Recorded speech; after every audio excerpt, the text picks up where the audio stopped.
보시기 바랍니다. 12장, 마가복음 12장 13절에서 27절입니다. 그들이 예수의 말씀을 책잡으려 하여 바리새인과 헤롯 땅 중에서 사람을 보내매 와서 이르되 선생님이여 우리가 아노니 당신은 참되시고 아무도 꺼리는 일이 없으시니 이는 사람을 외모로 보지 않고 오직 진리로서 하나님의 도를 가르치심이니이다. 가이사에게 세금을 바치는 것이 옳으니까 옳지 아니하니까 우리가 바치리까 말리이까 한데 예수께서 그 외식함을 아시고 이르시되 어찌하여 나를 시험하느냐 데나리온 하나를 가져다가 내게 보이라 하시니 가져왔거늘 예수께서 이르시되 이 형상과 이 글이 누구의 것이냐 이르되 가이사의 것이니이다. 이에 예수께서 이르시되 가이사의 것은 가이사에게 하나님의 것은 하나님께 바치라 하시니 그들이 예수께 대하여 매우 놀랍게 여기더라.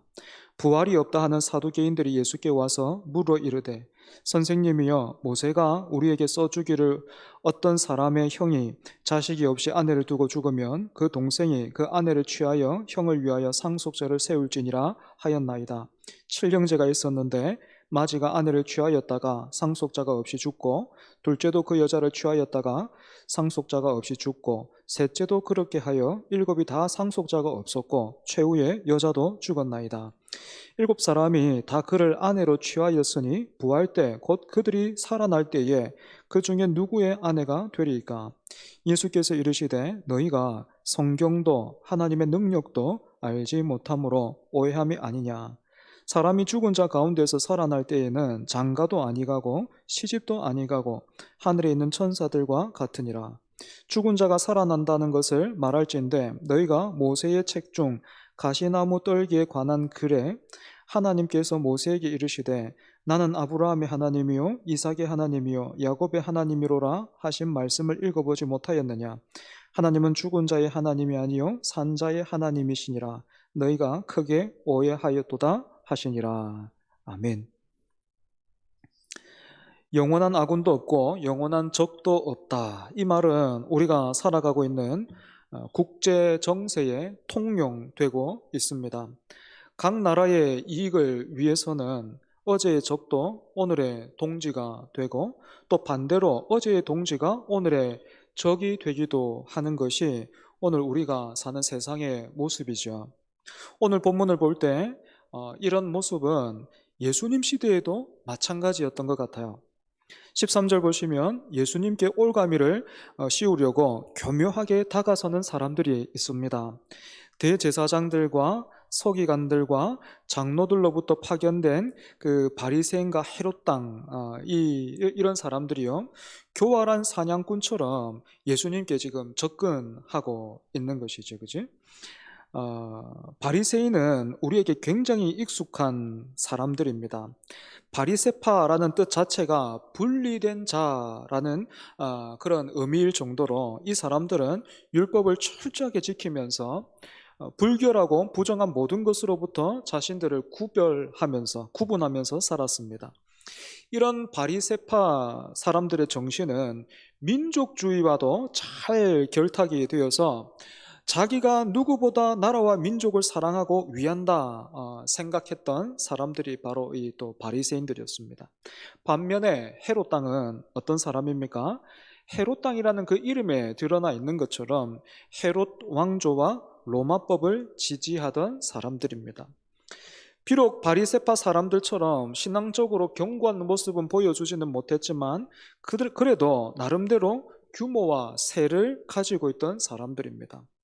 이런 특징들을 두고 보면 바리새파 사람들과 헤롯 땅 사람들은 서로 섞일 수 없는 기름과 물 같은 그런 관계라고 할 수 있겠죠. 그런데 이 두 세력이 지금 어떻게 하고 있습니까?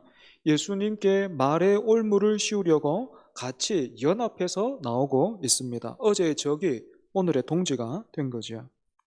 서로를 향해서 무수히 날리던 그 비난과 비판의 비수를 한꺼번에 예수님을 향해서 조준하자 시너지 효과가 납니다. 사람이라면 누구도 빠져나올 수 없는 비수 같은 질문을 생각해낸 거예요. 어떤 질문입니까? 바로 가이사에게 세금을 바치는 것이 옳은 일인가 하는 거죠. 어째서 이 질문이 치명적인 비수와 같습니까? 어떻게 대답하든지 간에 그래, 아니, yes or no 이렇게 어떻게 대답하든지 간에 올무에 걸릴 수밖에는 없었기 때문입니다. 이 당시 유대인들은 당연히 로마의 황제에게 세금을 바치는 일을 불편하게 여기고 있었습니다.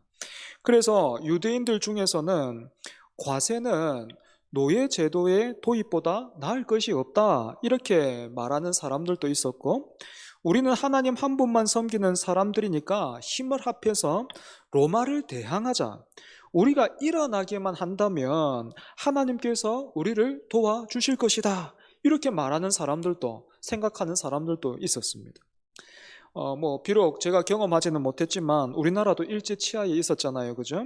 그때에 누군가 일본에게 우리의 것을 바칠 수 없다 이렇게 말하고 외친다면 어떻겠습니까? 당장에 사람들이 애국심을 가지고 이 말에 동조하겠죠. 그죠? 때문에 바리새파와 또 헤롯 땅 사람들은 생각하기를, 만약 예수님께서 대중들을 의식하셔서 로마 황제에게 세금을 바치는 것은 옳지 않다 이렇게 말씀을 하신다면 당장의 로마 이 법정에 예수님을 고발할 수 있겠고, 반대로 예수님께서 로마 황제에게 세금을 바치는 이 일이 옳다라고 그렇게 말씀을 하시면 대중들이 예수님을 떠날 것이기 때문에 손 안 대고 코를 풀게 되는 것이었습니다. 그래서 14절을 보시면 이 두 세력은 교활한 사냥꾼답게 올무는 뒤에 감추고 예수님을 높여드리고 인정하는 것처럼 이렇게 다가서고 있는 것을 보게 됩니다. 하지만 예수님은 이 사람들의 외식함을 꿰뚫어 보셨습니다. 여러 사람이 한 사람 만드는 일은 일도 아니다, 이런 말이 있는데, 사람은 마음만 먹고 또 힘을 합하면 얼마든지 한 사람 정도는 속일 수 있지만 예수님은 그 중심을 꿰뚫어 보시는 분이신 것입니다. 그래서 15절을 보시면 예수님은 이렇게 나온 사람들을 향해서 어찌하여 나를 시험하느냐, 공동번역을 보시면 왜 나의 속을 떠보는 거냐 이렇게 말씀하셨습니다. 제 생각 같아서는요, 예수님이 참 이렇게 사람 속을 떠보다니 너무 기분이 별로다, 불쾌하다 하시면서 이 자리를 떠나시는 게 제일 좋은 방법 같아요. 사람을 시험하네 하면서 기분 나빠서 더 이상 얘기는 못하겠어 하면서 이렇게 피할 수도 있을 것 같은데, 우리 예수님은요, 지금 자기 앞에 놓여 있는 그 올무를, 그 사람들이 감추고 있는 그 올무를 보고 계시면서도 오히려 그 올무에 더 바짝 다가서 버리죠. 예수님은 데나리온 하나를 이 사람들에게 가져오라고 말씀하셨습니다. 데나리온은 이 당시에 쓰고 있었던 동전, 그 화폐를 말하는 것인데, 앞뒤로 황제의 형상과 황제를 찬양하는 그런 문구가 씌워져 있었습니다. 때문에 16절에서 예수님께서 사람들에게 데나리온에 새겨진 이 형상과 글이 누구의 것이냐라는 그런 질문에 사람들은 가이사의 것, 즉 로마의 황제의 것입니다 이렇게 대답할 수밖에 없었죠.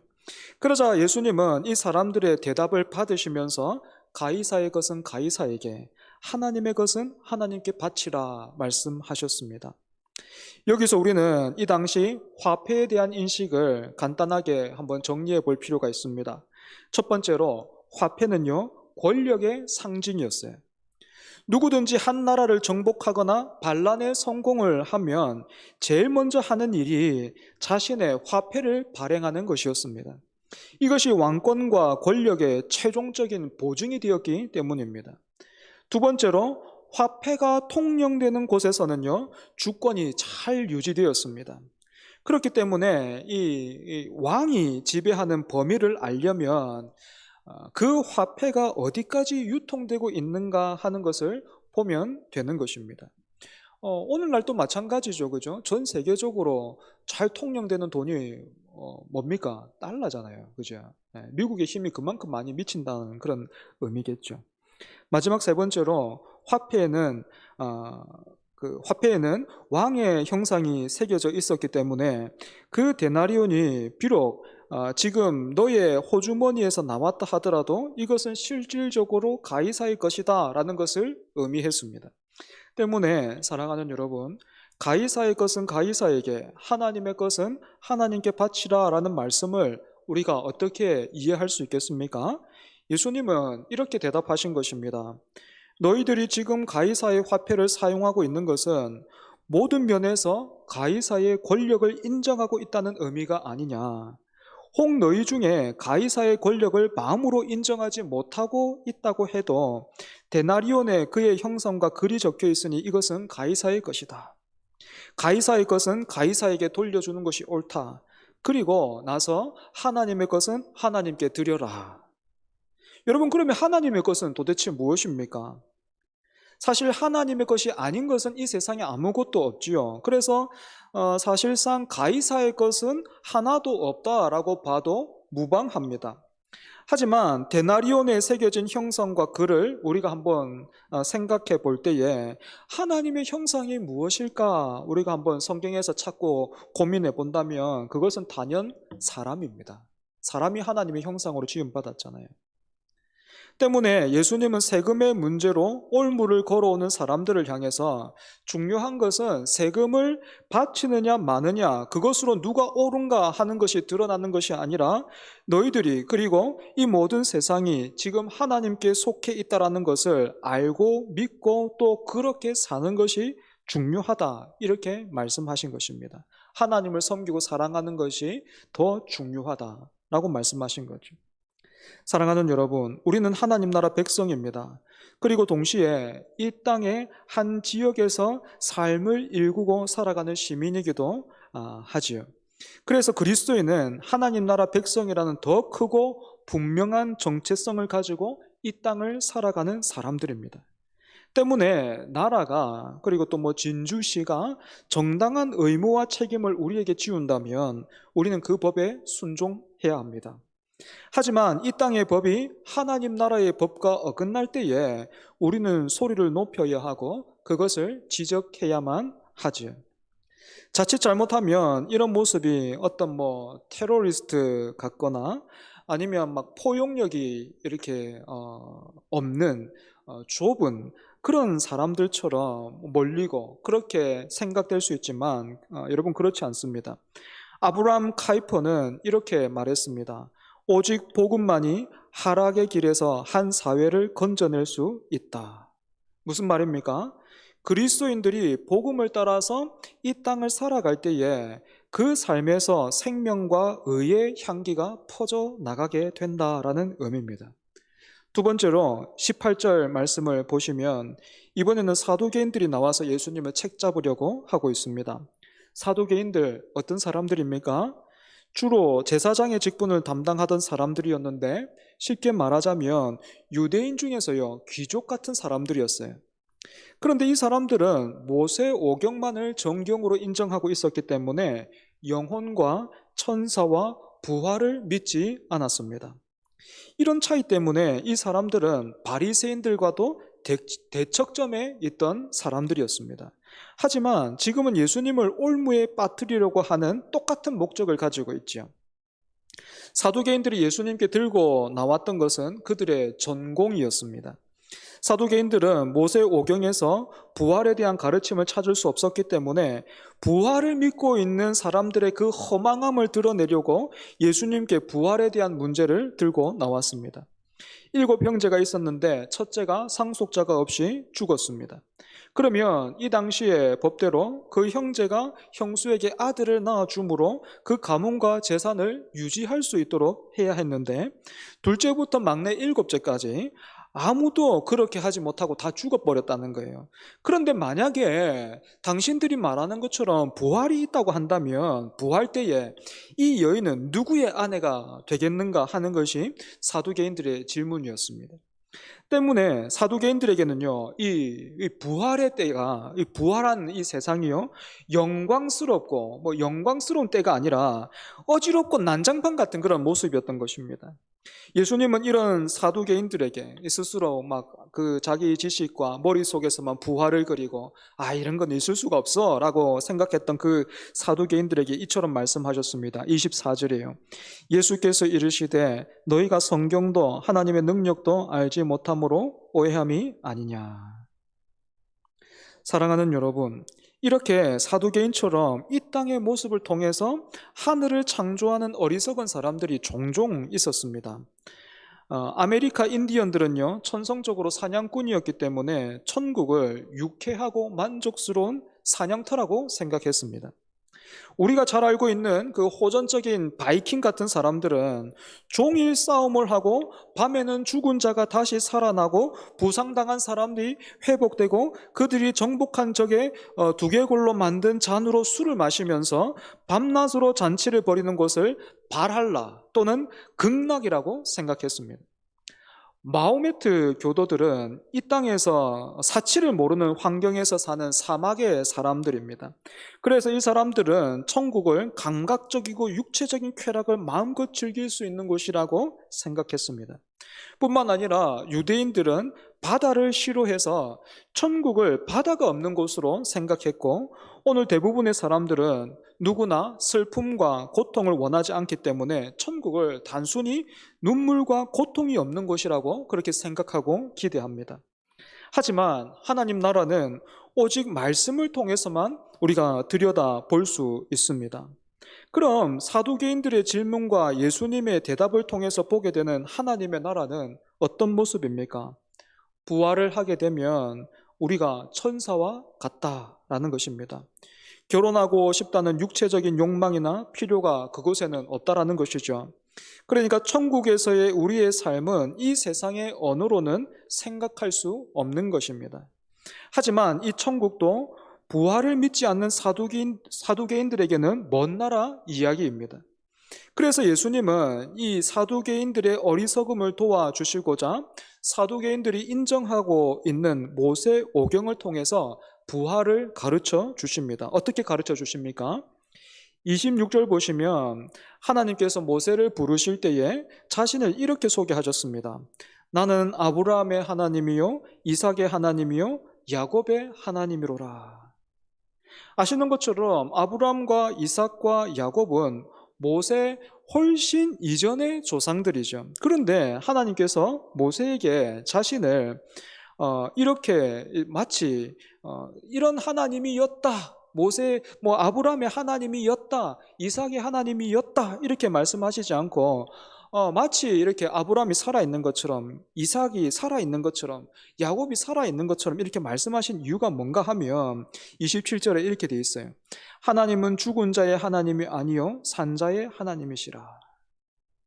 그러니까 모세에게 먼 조상인 아브라함과 이삭과 야곱을 하나님은 지금 살아있는 사람과 똑같이 부르고 계실 뿐만 아니라 지금도 그들과 함께 하시는 분이심을 드러내고 나타내셨다라는 것이죠. 그렇기 때문에 사두개인들 너희들은 어찌하여 부활이 없다 하는가? 하나님은 영원히 우리와 사랑으로 동행하시는 분이시다. 너희들이 말씀도 모르고 하나님도 모르기 때문에 크게 오해하였다 말씀하신 것이죠. 말씀을 정리하겠습니다. 오늘 본문에서 예수님이 받으셨던 도전을 지금은 우리들이 받고 또 당하고 있습니다. 난처하고 어려울 때가 많고 당황스러울 때가 많지요. 그죠? 당장에 우리 자녀들이 물어옵니다. 오늘도 이렇게 예배에 오기 전에 우리 막내가 물어요. 뭐 천국이 어떤 곳이냐고, 하나님 나라가 어떤 곳이냐고, 영혼이 뭐 어떻게 되는 거냐고. 진짜 주일 아침부터 제가 뭐 감사하기도 하고, 뭐 좀 힘들었습니다. 여러분, 그렇게 가깝게는 우리 자녀들로부터 그런 질문을 받게 되기도 하고, 또 우리가 사회생활을 하면서 어떻습니까? 여러 가지 질문을 받죠. 믿으면 뭐가 좋아? 또 교회 가나? 이런 질문들 많이 받습니다. 그래서 난처하고 또 당황스럽고 어려울 때가 많지만 여러분 늘 말씀의 권위 안에 머물러서 말씀이 가는 곳까지 가고 말씀이 멈추는 곳에 멈추는 저와 여러분 되어야 되겠어요. 그런데 여러분 이 말씀을 오해하지 말아야 됩니다. 무 자르듯이 그래서 막 아, 이렇게 아이들이 물어올 때 그런 게 있어 이러면서 그렇게 말하라는 것이 아니라 우리가 좀 더 풍성해졌으면 좋겠습니다.